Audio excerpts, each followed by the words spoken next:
लोकशाहीचा बुलंद आवाज, रिपब्लिकन वार्ता महाराष्ट्र। नाशकातील भाजप पदाधिकारी शरद फडोळ यांना फोनवरून जीवेठार मारण्याची धमकी दिल्याप्रकरणी अंबड पोलीस ठाण्यात गुन्हा दाखल करण्यात आला आहे।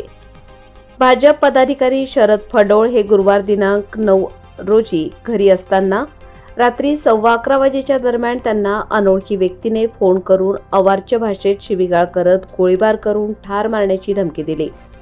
या प्रकरणी फडोळ यांनी अंबड पोलीस ठाण्याचे वरिष्ठ पोलीस निरीक्षक जगवेंद्रसिंग राजपूत यांची भेट घेत झालेला प्रकार कथन केला।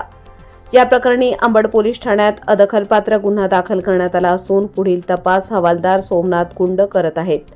फडोळ यांना धमकी देणारा व्यक्ती कोण आहे व त्याने कुणाच्या सांगण्यावरून धमकी दिली याचा तपास पोलीस करीत आहेत। पोलीस आयुक्त संदीप कर्णिक यांच्या मार्गदर्शनाखाली नाशकात सर्वच पोलीस ठाण्यांच्या हद्दीत गुन्हेगारांची धरपकड मोहीम सुरू आहे। नागरिकांनी आयुक्तांच्या या निर्णयाचे स्वागत होताना दिसून येत आहे।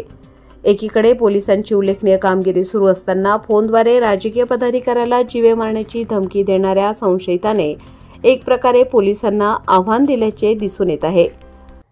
परवा रात्री गुरुवारी 11 ते 11:15च्या दरम्यान मला एक अज्ञात फोन आला आणि त्यांनी अर्वाच्य भाषेत शिवीगाळ चालू केली आणि मला गोळ्या घालायची त्यांनी धमकी दिली।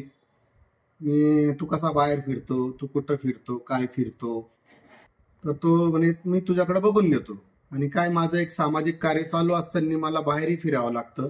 या अनुषंगाने मी अंबड पोलीस स्टेशनला एक गुन्हा नोंदवला आहे आणि पोलीस प्रशासनावरती माझा पूर्णपणे विश्वास आहे। त्यांनी त्याची कारवाई सुरू केलेली आहे आणि त्यांनी म्हणजे एकीकडं आज आपले सीपी साहेब इतकी सुंदर पोलीस प्रशासन कारवाया चालू केलेल्या आहेत, का चांगल्या कारवाया सुरू होत आहे आणि कधी कधी असं वाटतं का हे लोक किती मोकट झाले।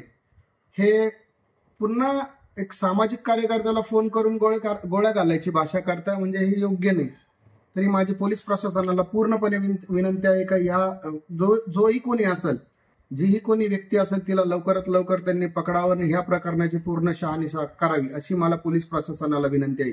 आणि माझा पूर्णपणे पोलीस प्रशासनावरती विश्वास आहे, भरोसा आहे आणि ही कारवाई लवकरात लवकर ते पूर्ण करतील अशीच मी आशा व्यक्त करतो।